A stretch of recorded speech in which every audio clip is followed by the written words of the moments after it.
राधे राधे। चतुर्मास का आरंभ 6 जुलाई देवशयनी एकादशी से हो चुका है।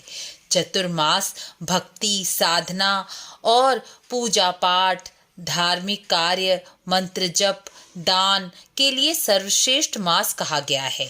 जो भक्ति पथ पे आगे बढ़ना चाहते हैं उनके लिए यह बहुत ही महत्वपूर्ण और सुनहरा अवसर है।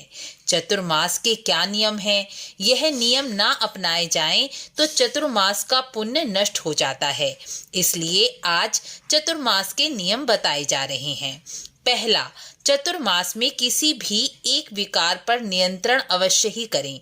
जैसे पूरे चतुर्मास ब्रह्मचर्य रहेंगे, या पूरे चतुर्मास क्रोध नहीं करेंगे, या पूरे चतुर्मास लोभ लालच से दूर रहेंगे, या पूरे चतुर्मास हम सत्य बोलेंगे। अपनी इच्छानुसार किसी भी एक विकार को छोड़ने का महापुण्य बताया गया है। चतुर्मास में भगवान विष्णु सो जाते हैं, इसलिए चतुर्मास में जमीन पर सोने का भी महापुण्य बताया गया है। तीसरा, चतुर्मास के पहले महीने में सावन में शाक पत्तेदार सब्जियां नहीं खानी चाहिए, भादों में दही नहीं खाना चाहिए, अश्विन में दूध नहीं पीना चाहिए और कार्तिक में दाल या दलहन का त्याग कर देना चाहिए। चौथा, पूरे चतुर्मास में तरबूज, परमल और बैगन, इन 3 चीजों का त्याग कर देना चाहिए।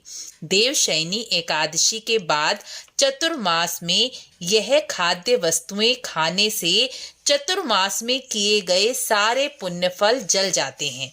इसलिए पूरे चतुर्मास में इन 3 खाद्य वस्तुओं का परित्याग कर देना चाहिए।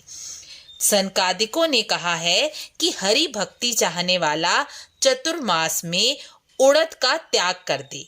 उड़द को संस्कृत में राजमास भी कहा जाता है। चतुर्मास का व्रत लेने पर उड़द का त्याग कर देना चाहिए। 5वां, चतुर्मास में एक समय भोजन करना चाहिए।